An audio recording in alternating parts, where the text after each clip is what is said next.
A Parliament Oversight Committee will next week commence a probe into the conduct and operations at Bank of Uganda and its officials, including flaws in the closure and sale of at least 7 commercial banks. The committee will be guided by a forensic report by the Auditor General, which lifted the lead over wrongdoings at BOU, ranging from unaccounted for money, missing land titles, disputed payments to external lawyers, and customer loans that were inherited from closed banks and sold at an undervalued rate without justification. How did we get to this mess?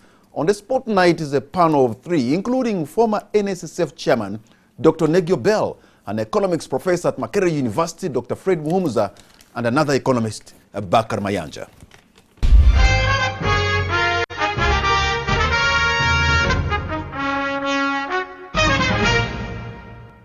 Gentlemen, welcome to the show. The spotlight is on you tonight. Thank you for honoring our invitation. Thank you. Let me begin with you, Mr. Bakar Mayanja, because you're so close here to me on my left.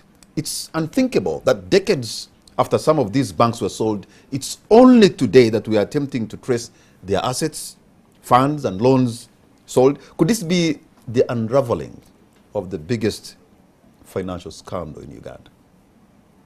It could as well be, because it's quite troubling when you read through the report of the Auditor General to say that banks that were liquidated probably before I was sane enough to understand what a bank is, they are still yet to reconcile.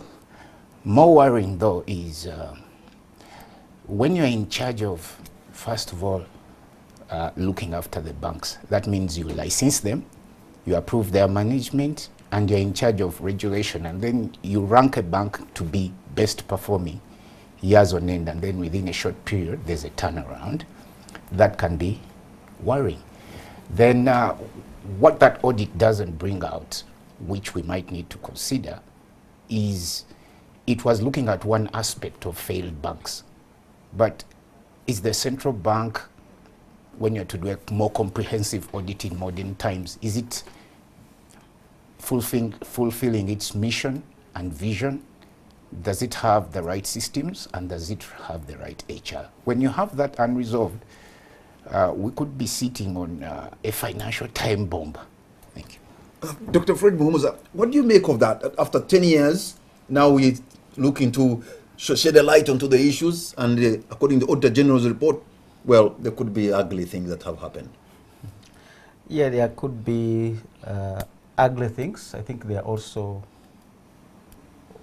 some kind of areas of weakness, because I think the documentation was not thorough, well done. And as you're saying, 10 years is a long time, so some things to remain pending. But the point is, to what extent should we read bad intentions into some of the things? There might be those that have those, and I don't know what questions and which direction Parliament wants to take. Some of these do happen in many organizations where a meeting can take place, people write minutes or don't even write the minutes, but that does not stop the fact that the meeting took place. But what you need, because the central bank itself, when it is doing bank supervision, it can catch even the strongest of the banks on some of these things to say, hey, we see this meeting, but the minutes are not signed. Or this training took place and you're indicating it took place, but we don't see, that kind of records. So some of these things do happen, and you use an audit report usually to improve. I think where the issues will come from is where if they are missing titles, because if the bank was closed and the titles were somewhere, now they can't be traced. Those would be real serious issues to check. But also I want to, and I'm expecting Parliament, being in its legislative role, to go back and revisit the law that governs the financial sector. We have a lot of weaknesses there, and I don't think they should miss this opportunity to possibly even think of some of these things that shouldn't be a duty, core duty of the central bank as we know it, as a monetary policy institution. It has an interest in the financial sector, which is much bigger than the banking sector. So if you look at financial sector stability and you're only controlling and supervising commercial banks, there is a whole lot out there that can actually bring instability in the financial sector that is not being covered by law. And the recent move to bring in insurance, to bring in, I don't know, Umrah back into the central bank, I think that is actually messing it up. So I would expect the Parliament to go just beyond this report. And some things I don't agree with them in the Auditor General's report, because I think it's just financial accounting, it's not banking and bank supervision. So there's areas where they are really off in terms of the issues they raise. As Auditor General? As Auditor Generals. In accounting, it might work. But in the way of supervising and running financial institutions, it definitely may not work. And we'll get back to some of those issues later on. Mr. Negobel, what should we expect from the Kwasase Committee of Parliament, and which is commencing a probe next week? Why should they focus their probe, in your view? First of all, I don't believe that is their role, because the capacity within that committee is not there. So I think we start off from there. I've been hearing a lot of talk about this bank sold, that bank sold. Central banks do not sell banks. No. They resolve them. Yeah. You must have some knowledge. We see a lot of authorities running around targeting the central bank for this and that. And you're going to see in Parliament that I know the governor will go there, but the governor, I know, will quickly determine whether he's in front of people who know, who have done their homework. And if he establishes that they have not done their homework, it's not going to be very productive. There are two things you have said, that this is not their role, or maybe they don't have the capacity. Which is which you're trying to? You see, we have a situation where everybody claims to have powers to do everything. But power has to be used very, very, very carefully. You must be able, within yourself, to say, okay, I have these powers, but do they extend to this institution? Do I have the capacity? Now, mark my words, I'm not saying that everything is rosy in the central bank. But what I see going on with the targeting of the central bank is not okay for our future. The central bank is a very unique institution, notwithstanding its problems. It's a very unique institution. You cannot, for example, there's Parliament. It has powers. But you do not handle the central bank like that. What you do is there's a line of communication. I think Dr. Mumuza knows about it more than even me. There's a line of communication in which you say, oh, we have had this. How do we handle it? Then there is I've had also the IGG. The IGG has never declined to investigate anything. And when you are looking at the central bank, you must be very, very careful. Because the central bank operates within the Basel framework. Mr. Negobel, are you suggesting that the Parliament should not carry its oversight role when it comes to the central bank? I am not persuaded. Yes, and they should only be careful. I am not persuaded sufficiently that Parliament, as we know it, within the Commonwealth jurisdiction, its role extends to the investigation or supervision of the Central Bank of Uganda. I could be wrong, but I'm not persuaded. There are ways to deal with the issues which are currently presenting themselves in the central bank, but this is not one of them. Dr. Muhumuza, if I can come back this way to you, why this time around did we have to see this sort of forensic audit, and yet in the past it was not happening by the Auditor General looking into the Bank of Uganda? That was never the case. Yeah, why now? Yeah, of course, that is one of the things you want to ask, because some of the banks they are bringing up were closed before, as he's saying he didn't know what a bank was in detail. So it's a long time ago. But so when Crane Bank goes, and of course you would expect this is a big bank, it doesn't just disappear and you don't notice the blank space. You can compare it with the previous banks, Greenland, Cooperative Bank, but which went long time ago, under even a different legal jurisdiction. Because since then we have changed the laws and learned from those lessons that informed this. So there might be other things that are driving this, because a forensic audit is not a normal audit. It literally comes in when you are suspecting something is not right. And as I've said, when you read the report, there are issues that an audit can raise, but I'm just wondering whether they should be raised to that level, or they can just be informative on how it needs to be put right. Because not every audit report means somebody must be hanged or somebody must be questioned. Some of them you want to draw from them lessons and say, what else do I need to change? The question that they say, and like many people will say, this is a bank you say is strong. In January, by October, you're closing it. That can happen even, that time is very long. Because part of supervision is judgmental. You are basing on the risks that might have emerged. Assets that were strong can lose value in a very short time, because it was an asset based on a huge investment out there, which investment has since collapsed. You just imagine you take a salary loan. The bank is really judging not you, but your employer. But your employer can get encumbered within a very short time. Now all those salary loans advanced to those entities who were working with that institution, which were making that bank strong, would become worthless.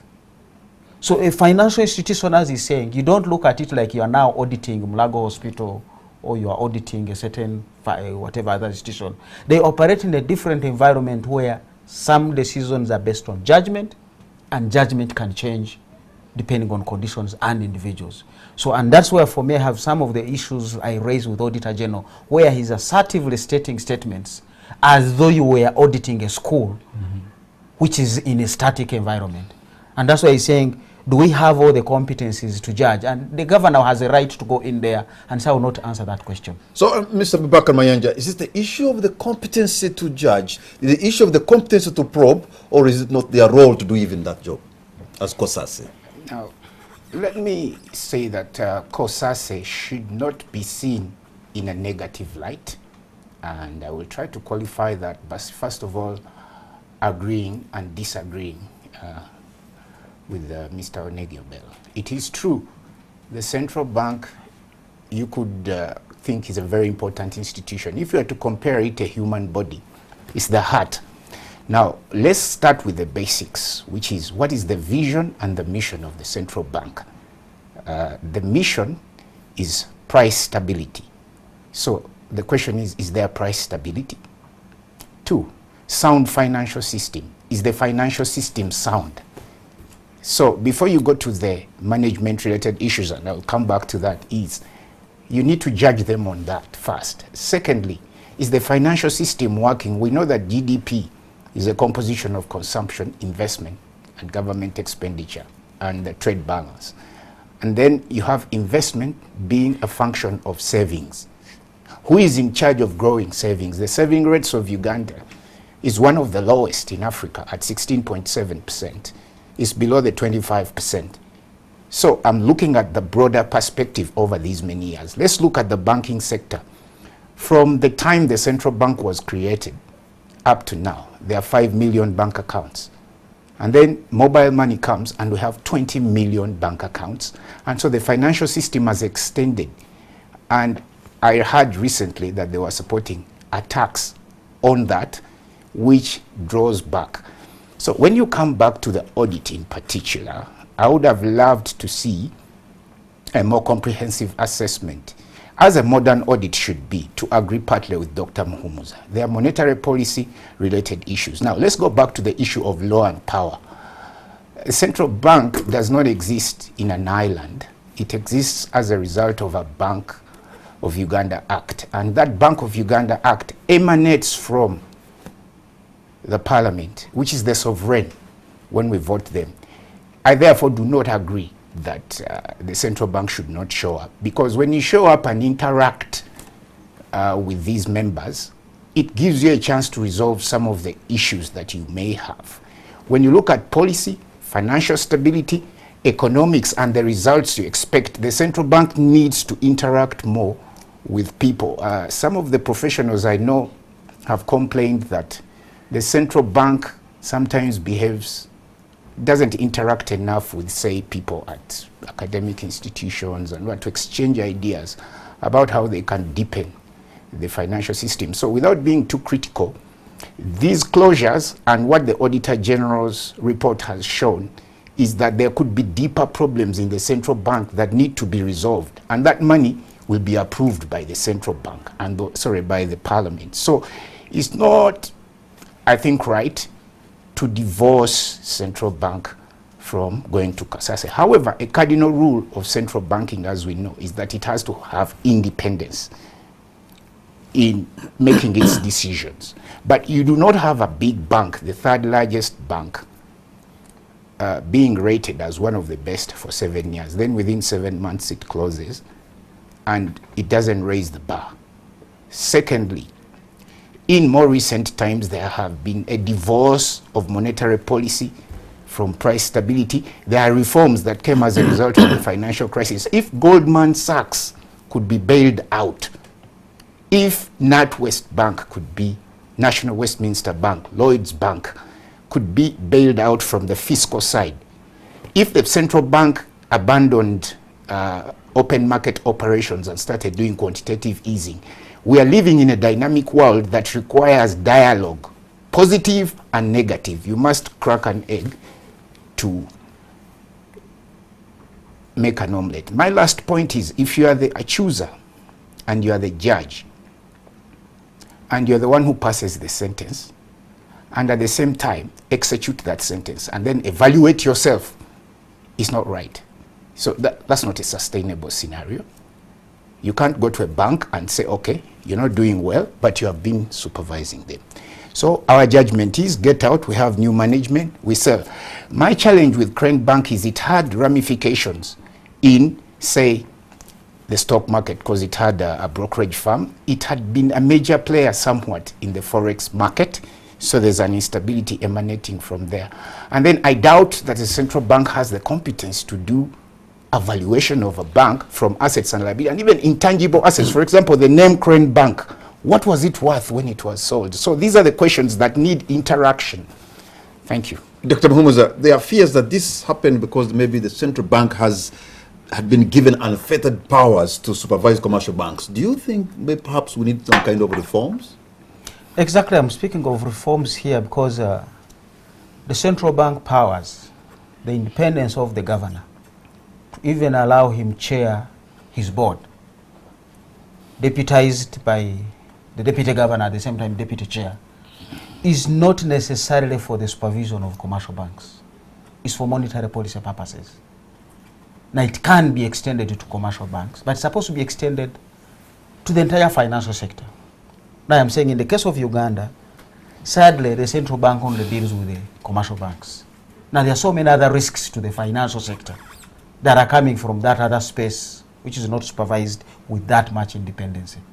Now it is wrong, therefore structural, and you don't blame it on the governor or whoever, but the law needs to be changed in light of the things that he has raised after the financial crisis of 2008.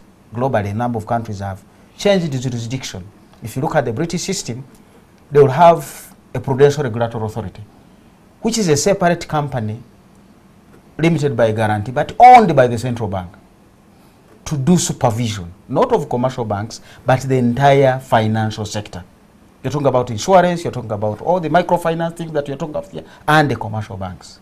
Now, that can be questioned, because whatever he's doing is what now the central bank here in Uganda has to do through the bank supervision department, which can now easily hide under the independence and powers given to the governor for purposes of monetary policy, not for these other purposes.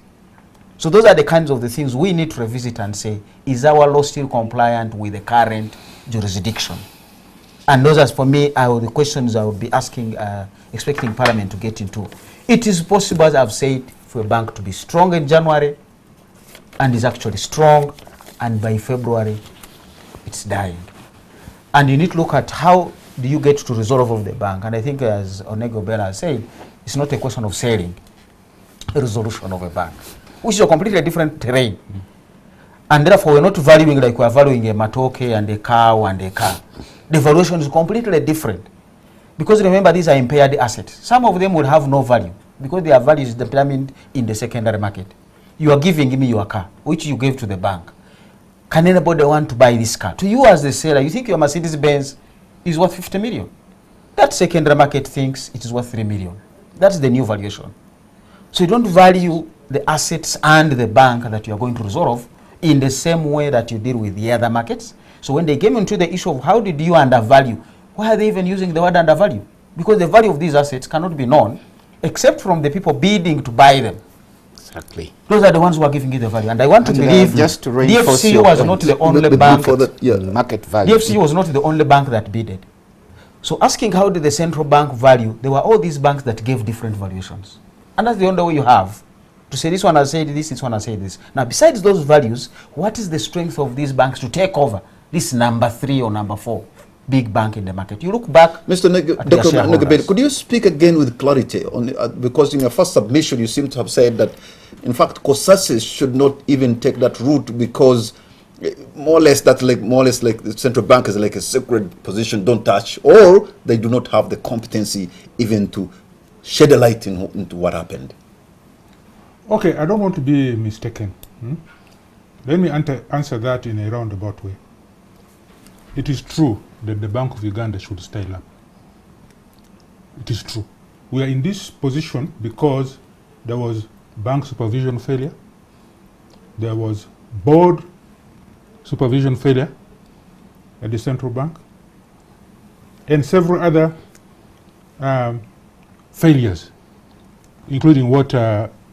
Mayanja was alluding to. Financial markets deepening, there's been failure. It has never really taken off. Now, if you want to solve a problem, first of all, don't try to be too clever. Find out how other people have done it. In finance, economics, and so on, there are no new things.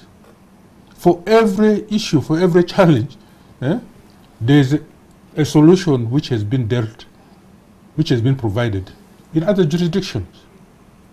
Where have you had Parliament going ahead to do what they're proposing to do in the central bank? I've heard Parliament complaining to the central bank about fixing rates and so on in Kenya. Yeah? But it is an engagement which is done very professionally. Yeah? The point is, let us not try to be jacks of all trades. The Auditor General is an excellent institution of government. But,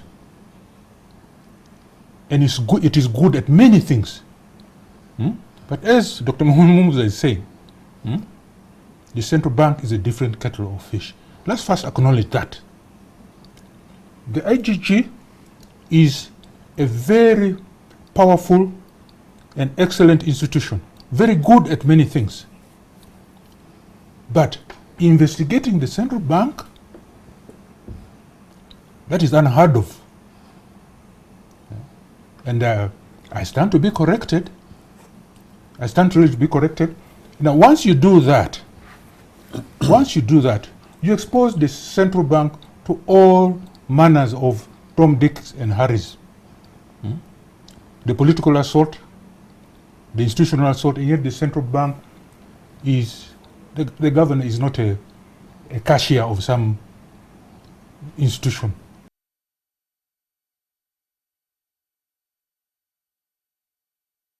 They build the economy. As I've said, I'm not saying the central bank is picture perfect. No, it's not. But there are ways to deal with what has happened and what has been going on in the central bank. It scares me, actually. Where everybody, we have a saying in my language. When we go to hunt, we used to be hunters. The cowards in the group, they remain behind. But when the elephant has been speared, then they rush in front to show that they are also there. I'm not trying to malign all those who are rushing to spear the central bank. What I'm saying is that, what is really the motive? Do you want to build and correct? You know, all of you agree that there's a problem. Yes, there is. But then you somehow don't agree that that problem should be fixed and somebody should look into it. Shouldn't be fixed that way. Okay. Exactly. As he's saying, where else have you had this? It's a different animal that Okay. even the audits need to be looked at differently. Because what I'm hearing is you're not definite in one side or the other, but you think there's a problem, you think that problem should be solved, but perhaps we have not agreed on this table on how this should I be am solved. very definite that this is not the way to resolve it. And we have a saying, what you don't know, ask. If you're concerned about something, ask someone who knows. We have relationships in the Commonwealth. We have relationships in the Basel arrangement. Yeah? And these are there, those institutions are there. We can call upon them. Not in the public eye with the...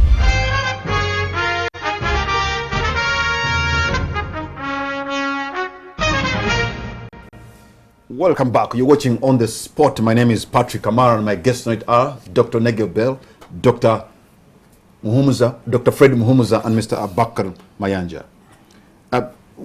Mr. Mayanja, maybe if we can move to the next issue, but you seem not to have agreed with the, agreed partly, but not all what they were saying on the issue of the expertise for those who are going to look into the Auditor General's report, but also whether they should be even getting there, because that's an element that is, according to Dr. Negel Bell, very critical, and they should be careful dealing with the central bank, because you could tilt the economy and it goes south.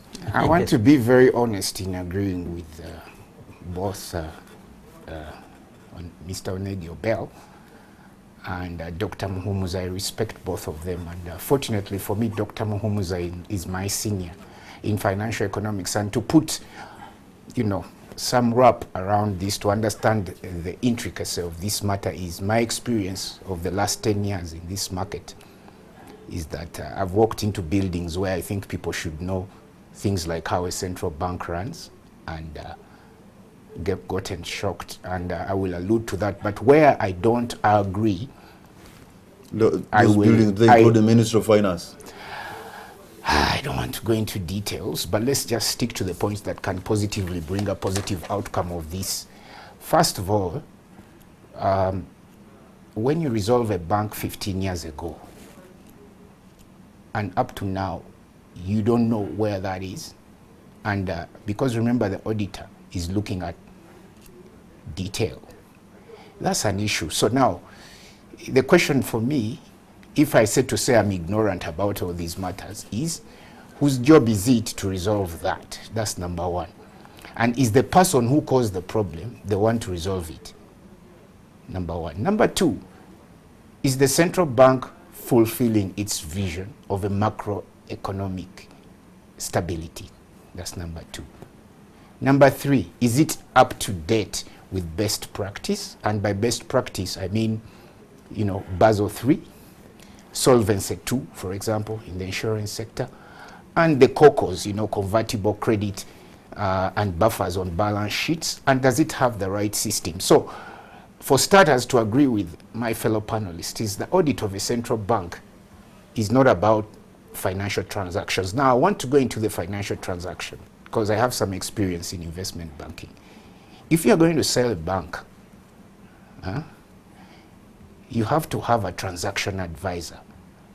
To value a central bank, you need about 10 heads. You need somebody who will value its brand. That's intangible asset valuation. The last time a company here in Uganda wanted to do an intangible asset valuation and we went to all the big four firms, they didn't have that competence. That's number one.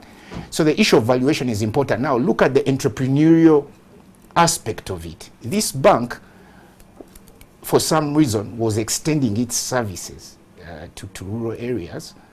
And so when it gets a problem, which will happen, macroeconomic problems happen. So why I think I agree with my fellow panelists is did the central bank have any role to play in creating an unstable microenvironment that led to its collapse? For example, who separated the problem from being a general macroeconomic problem? For example, when it rains, that's the weather. So you'll get wet. So nobody can blame you for that. Now, the situation I'm trying to allude to in simple English is banks can fail because of their management or because the macroeconomic deteriorates. And it's the central bank's role to hold them during those periods. So who did that analysis? It's also not right to say that, okay, we have a problem there. So let's look at the IGG issue. The IGG exists, and it's a misnomer to say that it's investigating the Bank of Uganda. That's not possible. Maybe they are looking at individuals and practices. Now, going back to COSASE, again, I would like to agree with Mr. Onegi-Obel. The competence required may not be there. However, the parliament has power to summon experts from all over the world that will bring best practice, and we'll hear it, Basel II, Basel III, recent changes in how central banks run, where their primary focus is price stability and monetary policy, and another agency, like Dr. Mahumza was saying, and this is what they are doing in the UK, South Africa. Now, the last point then would come to what happens going forward, as in how do we ensure that there's soundness. There's one thing that I would like to talk about that puzzles me about the central bank, and my fellow panelists here can help me because they are more senior than me. In all our years of analyzing central banks all over the world, they are profitable, they make profits.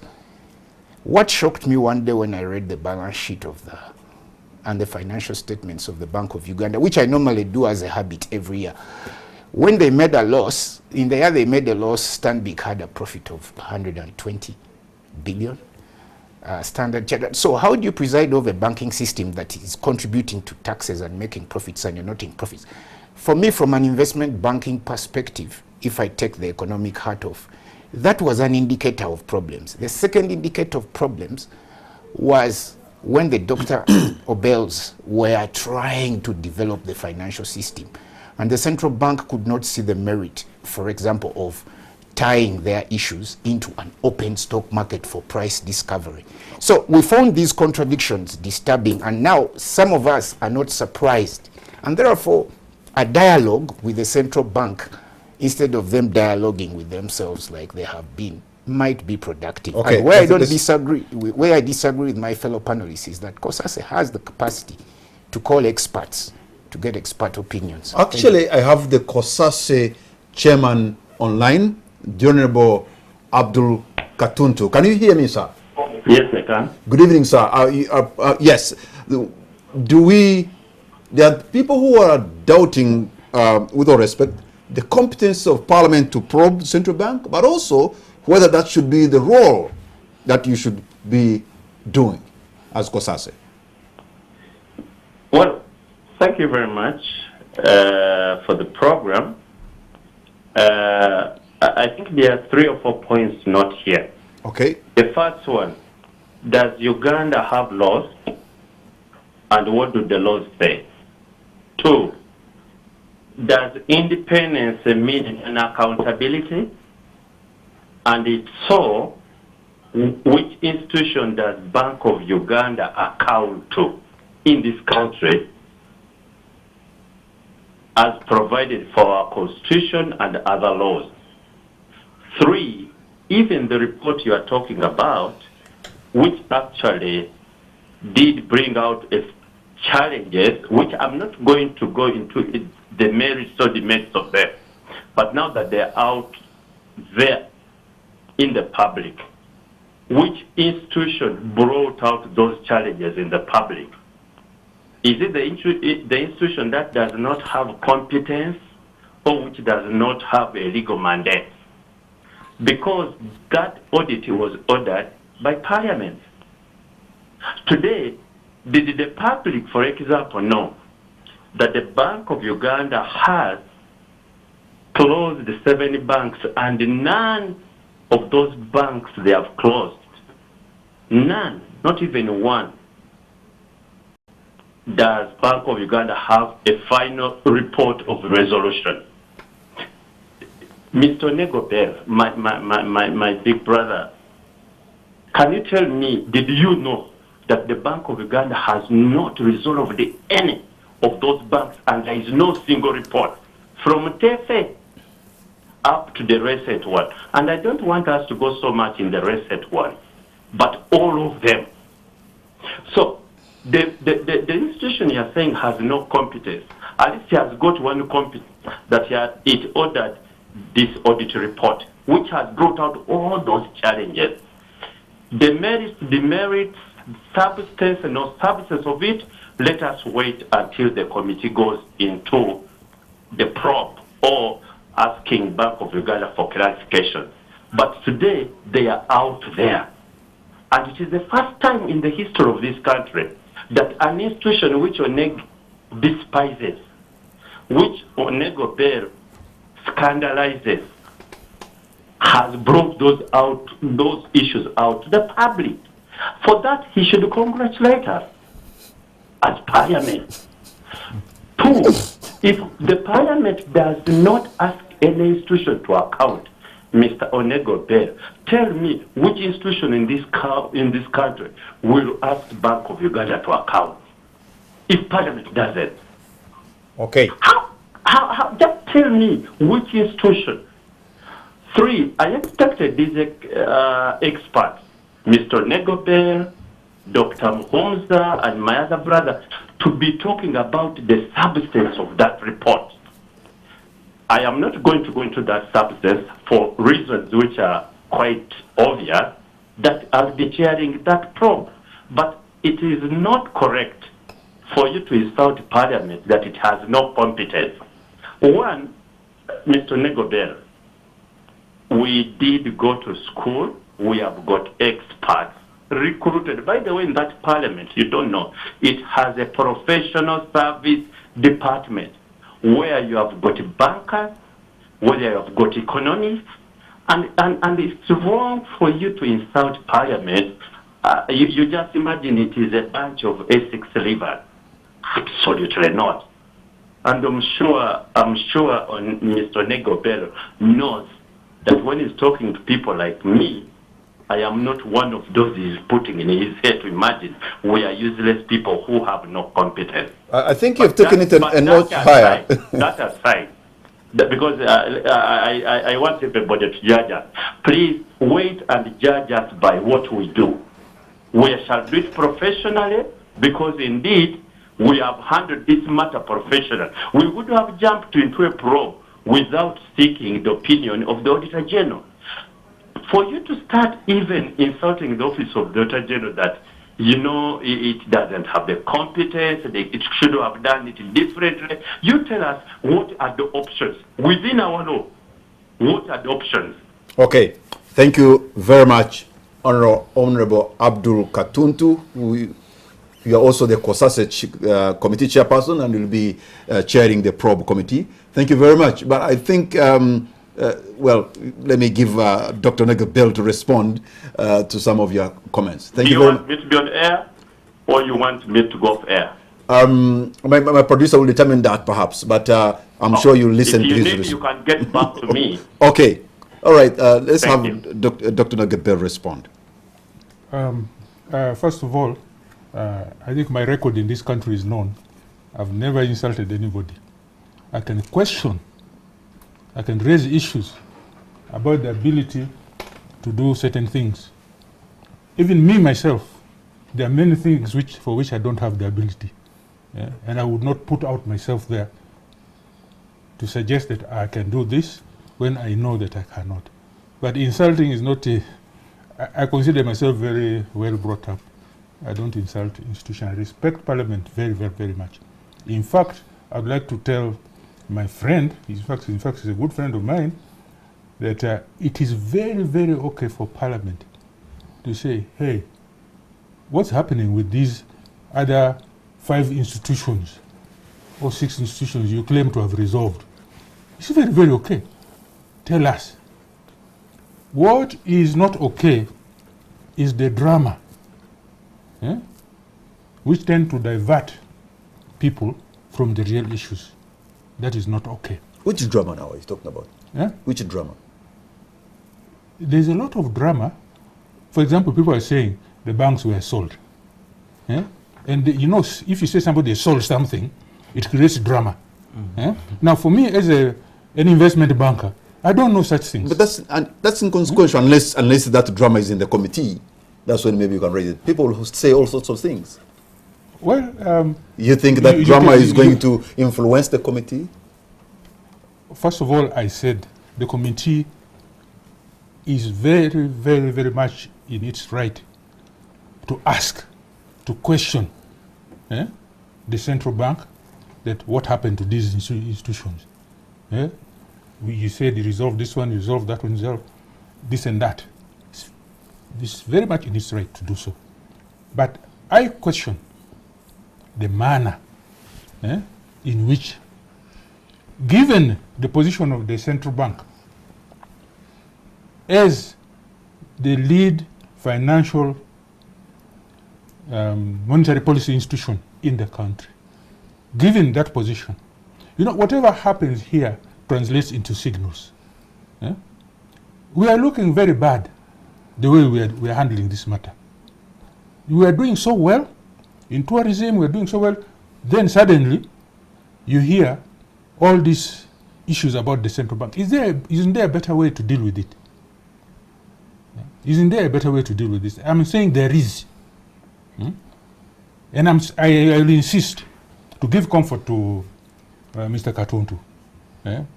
Parliament has every right to ask questions. In fact, that's why they are there. And the bank must answer in the appropriate way.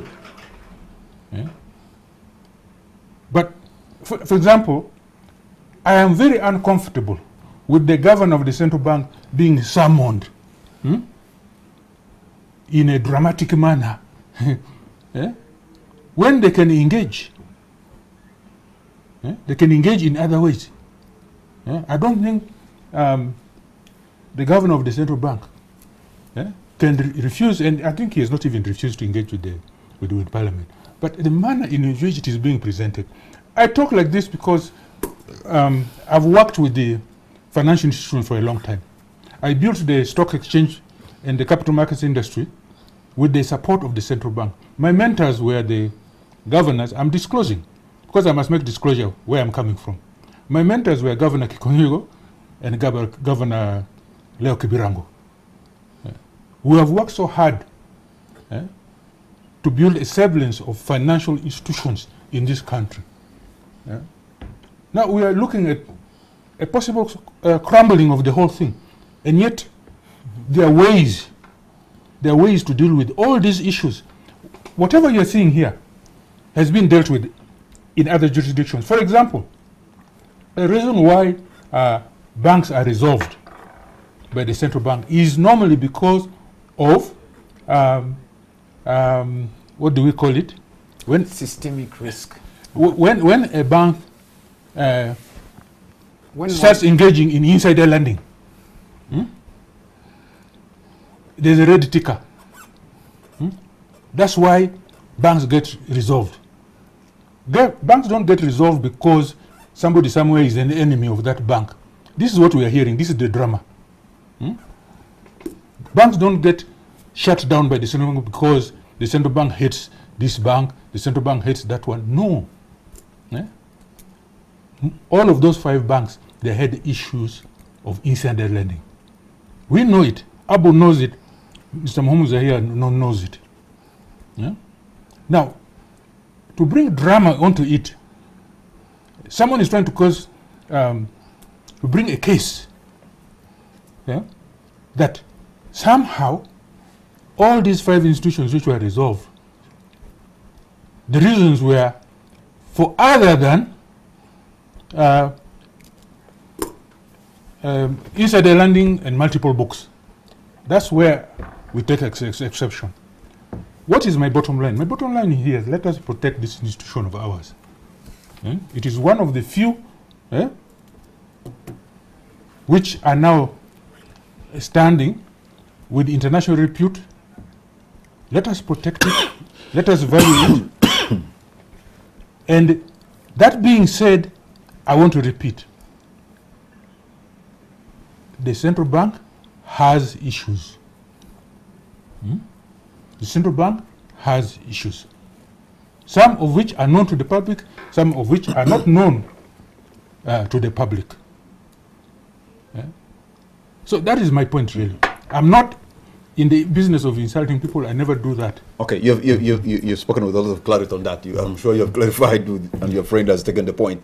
So those issues, how can they be dealt with, Dr. Mohamed? I think, as I have written before, when IGG earlier had come in and is planning to come in again, it's a question on how do you approach it. When you are trying to correct an elder, you don't do it the way you do with a younger person.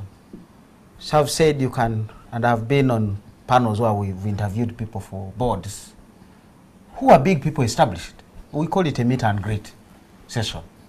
You still get the facts. Because Sase has interviewed the president on some issues. Do they summon him to parliament? But you see, So we are yet even to know what's going to be their modus operandi. Exactly, that's what so I'm saying. Let us not even already to use the don't language know, that we don't know what in the Abdul press. Katuntu and his committee, the methods they're going to use. Exactly. But they will get out maybe the questions to whoever is That's supposed what to I'm saying. answer. Already the language that we are seeing in the press, summoned. That's why I'm saying that is inconsequential, because These are the the wrong committee things. has not yet even started. So how do we resolve it? Is it's going to be, let's discuss some of these things. And as I've said, certainly there are some issues I agree with in the Auditor General's report. Like you're saying, the banks were closed 10 years ago, 15 years ago. There is no resolution report. Surely that is not an issue that should not have been resolved. But actually maybe somebody overlooked it and didn't take charge, and that is an issue you want to raise, to say, can we produce these reports? So an Auditor General's report, or any audit report, any external audit report, is not going to be looked at in the way that somebody must be pushed, because there might even be issues, but which you are just correcting. Going forward, please make sure your minutes are signed, make sure all these files have the right documents, and those are the kinds of things you want to look at. But there are certain things where I think this report went beyond, as I've said, which are more of a financial institution and sector management and resolution, which should not be in this report, because they are not audit issues. The way the bank can be closed could be capital inadequacy. And after the amendments, 2015-16 of the Financial Institutions Act, there was a time where you needed 25 billion to start a bank. So once you have 25 billion, your capital is adequate. But that capital is again linked to what assets are you giving out. So you can give one loan and it changes your capital adequacy requirements. That's why I'm saying anybody who is saying the bank was rated strong and then all of a sudden it was being closed, because this is a very fluid situation depending on the decisions you are taking. You can also write off one big loan, and I know this bank had very many big loans and had even given loans to people, entities that we call politically exposed persons. You don't just lend to some of these people. Take, for example, if the IGP comes to take a loan, and you're not sure that to foreclose on the IGP, you'll need the police. Are you going to ever foreclose on that loan? If this is the army commander and he has given you his house, that is the collateral. Would you take anybody to buy that house? So some of these were real mistakes that the central bank couldn't just ignore. Now you are going to come back and begin to ask me, how did you value that asset? How are we supposed to value the asset of the army commander that was this bank is holding as a security?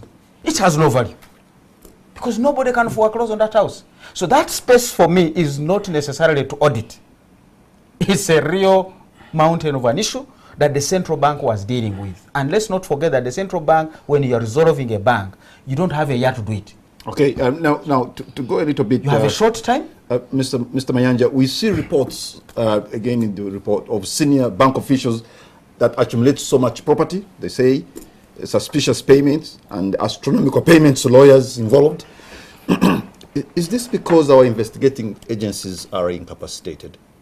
Now, that's not a matter I can speculate on. I would rather discuss more in the direction of what we should be doing about But if we So don't audit in the individuals involved, it has a direct the relation. auditing of individuals is something I alluded to earlier, that there's a misnomer. The IGG cannot investigate the Bank of Uganda. It's unheard of. But nothing stops the IGG from looking into the affairs of individuals who have been suspected to do some wrongdoing. And let's not forget that they haven't been accused, they haven't been charged in a court of law. It's an investigation. So my thinking is, and the reason why I'm refraining myself is I don't have competence in that area.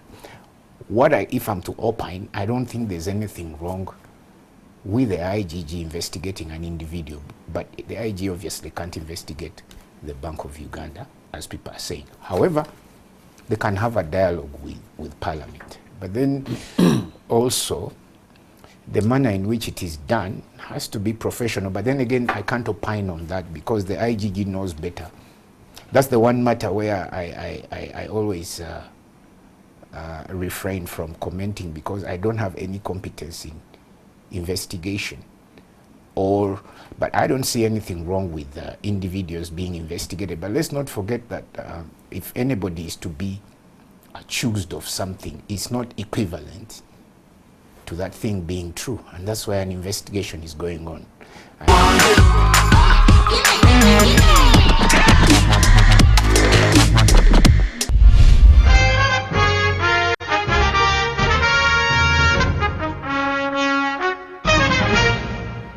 Welcome back. You're watching On the Spot. My name is Patrick Amara. My guests tonight are Dr. Onega Bell, Dr. Fred Muhumuza, and Mr. Bakr Mayanji, who have been joined again by the COSASE Committee Chairperson, Honorable Abdul Katuntu. Can you hear me, sir? Yes, I can. All right. I'm sure you've been following the discussion, and maybe you can take it on from there, your response to what you've been able to hear now. Yes, thank you very much, Mr. Kamara. First of all, I asked legitimate questions. Mr. Negobel and Dr. Muhumuza have been saying that these things should have been done differently. I have asked them a question: how different did they want us to do it? Could you hold accordance with the law? Yes, Honorable Abdul Katuntu, could you hold there so that at least that is cleared? How? Yes. How can they? Could we have done it differently Dr. Muhumuza, accordance with the law? Dr. Muhumuza, maybe let's respond to that and then he can continue. I think, as I've said, the report has issues. So that part I don't object. But I think there are areas where the Auditor General went beyond to begin addressing issues that are really very hard for an accountant and an audit approach to engage in. So in this report, when they get to that, it is before them. It has raised very good issues. There are issues for me that they shouldn't even be asking the governor, and I don't have any questions. That's why I don't want even to discuss details, because I don't know how they want to approach it. But it will be to their discretion to say, like these things, how come some issues are not closed? Those questions they can ask, and the number of issues. There are others where they too, together with the governor, will be saying, how therefore do we go forward? And as I've said, for me, there are issues here where we need to revisit the way we have let Bank of Uganda directly supervise commercial banks. We may want to allow creation of another agency under the supervision of the central bank, but not directly to have the bank supervision function sitting under the governor and his board, which is purely structured for monetary policy. So those are the issues that I'm saying, the way forward. There are some areas we will say, okay, on these areas, not for questions, but for futuristic. The Auditor General has raised them. They will not be closed, because they couldn't be closed, and they won't be closed in their committee. Dr. What is the future Negobel, like? your take, Dr. Negobel, quickly. My friend, the chairman of the committee, actually knows how to go about these things. He's a very experienced lawyer. He knows how to do things in the open and outside, and not in the open. He knows how to execute his duties and achieve results very, very well in many and several ways. I personally, like I said, I personally do not know exactly how these matters should be resolved. But I'm sure that this is not the way to do it. I confess I don't know. Okay. But I'm sure this is not the right way. Okay. Yes. All right. You do not know how, and you are sure this is not the way. But if I may contribute slightly, is I think what Mr. Onegobel is saying is don't expose your dirty linen in public. That being said, when you are going to say that a central bank is being audited, first of all, look at their vision. Is there macroeconomic stability? Why do we have a current account deficit? That's, for me, is very important. But that's A not major for the one. Auditor General. Just a minute. No, let me finish my point. The second point is, if you're the one who gives a license, and you're the one who supervises, and you're the one who who approves all the managers, and you're the same one who comes out and says, okay, this bank is performing very well, then you come and resolve it within 7 months, and then it turns out that you haven't resolved banks, and now that's a bit worrying. So as an economist or somebody is auditing a central bank, is there certain rules that you need to know? Honorable, you need to look into Basel. That's established, like Mr. Onegi is saying. Are they following those conventions? We need to look at the new developments that came as a result of the financial crisis, because this problem is not going to go away. Then, is the expansion of broad money or money in circulation in line with the expansion of the economy? That's even more dangerous than just one bank. That's Okay. more the approach. All right. But you know, that's it. all right. Yes, Honorable Abdul Katuntu. Yes, thank you very much, Mr. Kamara. First of all, I am extremely happy that the three gentlemen there have not answered my question. Yet at the beginning, they were criticizing Parliament. I've asked them within the laws of Uganda, how should we have done it? Mr. Negobel said he doesn't know. Then Dr. Muhumuza and my other brother are going into the substance of the Auditor General's report, which I am not going to go into. So the issue is, I wanted them to fault us on the law. That's number one. Then again, I'm going to ask another question, which I asked and they didn't account. They didn't answer at the beginning. They should tell me, how does Bank of Uganda account for its structure? And is Bank of Uganda, under our laws, required to account? And does independence mean an accountability? And if the Bank of Uganda must account, to which institution other than Parliament does it account to? First of all, let me clarify to the Honorable that I was very clear in the beginning. I said that you have a right within the law, because I said Bank of Uganda does not exist in a vacuum. It comes into existence as a result of an act. It's not a pariah, and therefore you're well within your rights to probe them. But let's be clear that when you probe them, because of the ramifications in the financial system, it has to be handled in a very private manner until when you are absolutely sure of what you're dealing with. Secondly, on the issues of competence, you need to have the capacity to call in people in camera to give you their opinion without fear in different areas. And I think, I'm sure you know what in camera means. Yeah. And that is the concern from us. You are a lawyer and you're looking at things from a legal perspective. Just a minute. We are financial people that know the implications of how quickly a financial system can implode and create mayhem in the economy. That's the reservations that we have, sir. I think you may have not got... Before it comes in, I want to say something. Correct. I agree with you, Mr. Kamara, on that point, that our rules of procedure provide for it. However, we need to look at that request. We shall consider it and act accordingly. Okay. And to me, I'm happy that you are now changing the argument.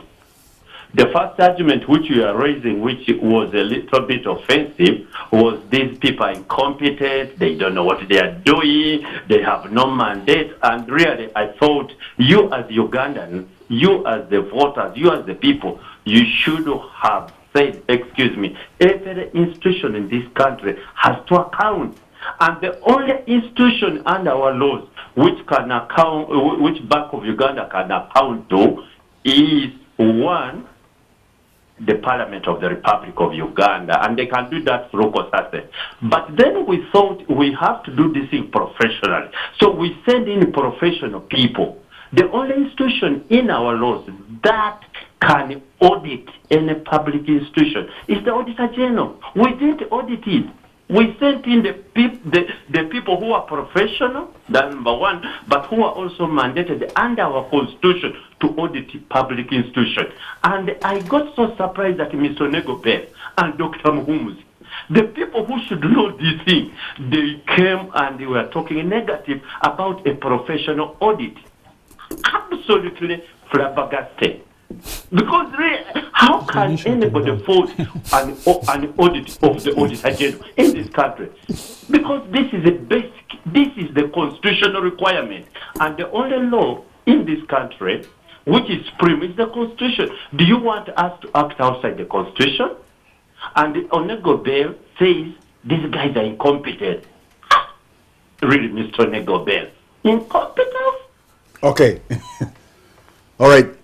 Thank you very much, Honorable Abdul. Thank you very much, and have a good show. Thank you very much. We're almost coming to the end of this, and probably on Dr. Negabil, you will have to respond to the issues of the issues of accountability. Where can we take central bank? Look, it is quite clear the central bank must be accountable. The arguments of my friend, diversionary, legalistic, and so on and so forth. No one with any common sense can say that the central bank should not be accountable. The Bank of Uganda Act provides for those levels of accountability. The board of the central bank is there to execute certain functions. The committees of the board of the central bank are there to do certain activities. Where some of us take exception is to the narrative of various power centers in this country claiming to be able to do everything. Okay. When I say, for example, that I do not know, I'm saying, as an investment banker, I can say that I don't know, but it means that I don't have the expertise. But I can always get expertise.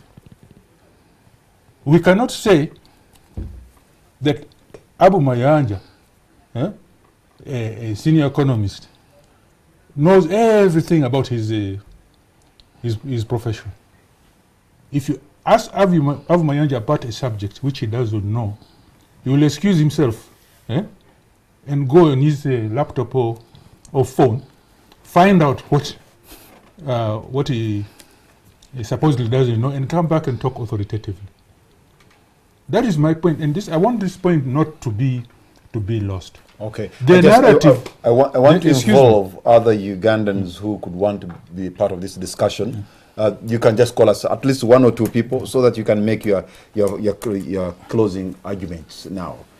Meanwhile, as they get those, perhaps maybe Dr. Fred Muhuza, what's going to be your parting shot? I think my parting shot, as I've said, the report is good, the process they have done, but they should not engage everything in this report because some of the things are not auditable in the way that other audits are done. These are central bank operations. Banks are judged on their capital adequacy. And I think one of the issues that was raised about most of these banks, as he said, insider lending, some of them ran short of capital. Now you're not going to begin judging because capital, as I said, is subjective. Depending on the size of the bank, depending on the kinds of loans it has been giving. Because remember, every time a loan is defaulted, capital is written down. So the central bank can judge you to have adequate capital in January, By And February, one transaction can make you... by February, your capital is gone. So when they are engaging in this report, there are certain sections that they should not be asking the governor on the basis of this report. Because those are not for a normal audit like we know forensic audits.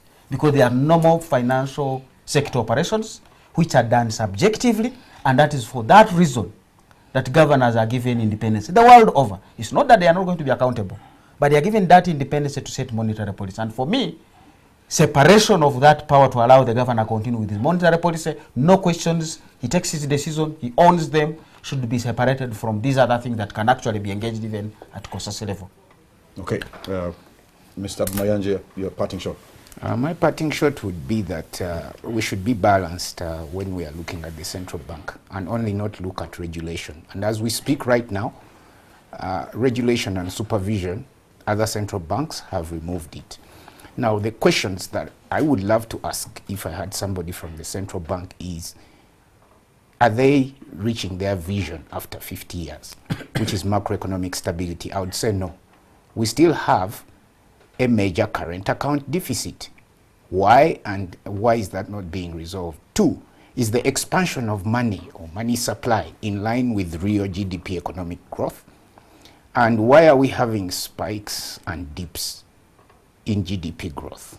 Now, if our agriculture is rain-fed and most of our prices are imported because we import a lot of oil, what's their solution to that? Number 2, how do you have a saving system where you have all the savings in one institution called the NSSF, and you still allow them to invest in these so-called monetary policy treasury bills, such that I save my money with NSSF, then you tax me to pay myself interest? That is voodoo economics to me. There's no value created. So the financial system of Uganda, is it disintermediating? Is it mobilizing enough savings? If not, why not? And the answer is it is not. We have the lowest savings rate in Africa, 16.7%. So my question is, why? So for me, this so-called audit is a little bit too narrow for me to think about, because this is a financial transaction. It is an issue that they have to deal with. But let's also remember that when a bank implodes, if you want to get the picture of how dangerous a situation is that if they can't honor a check to that another bank, that bank also can't honor a check to another bank, and the whole system can collapse. And this is the stress that central bankers have to deal with on a daily. Now, the last point for me is, has central bank exercised its role as an advisor to government on its finances, on its expenditure versus revenues? So, also in borrowing in foreign currency. Then the dollarization of the economy, whereby you pay rent in dollars, and what are we doing about those issues? Are more, they deserve more time in order for us to get to a better central bank and a better economy. All right. Many of them are not for Okay, the central bank and anyway. quickly, Dr. Nogobel, maybe in a sentence or two, your concluding remark. No, I would like to pick up from what Abu has said, that personally, I would be more interested in a policy audit than what Dr. Mohamed has talked about. There are different types of audit. Yeah. Audits are very important. The central bank is very important. All these institutions are very important, but they are linked through policy. They are linked through policy. Now, in order to get away from where we are now, policy has to take center stage. And I'm talking about monetary policy, of which the central bank is in charge, and fiscal policy, of which the Minister of Finance is in charge. There's an interconnection. For the longest time, we have had this advantage of the central bank governor coming from the fiscal side and going to the monetary policy side. And it has worked somehow. But the internal contradictions, which has brought us to where we are, invite a policy audit. And we should not become very territorial and not listen to each other, because not everybody has the competence, I want to emphasize, on everything. Competence means expertise.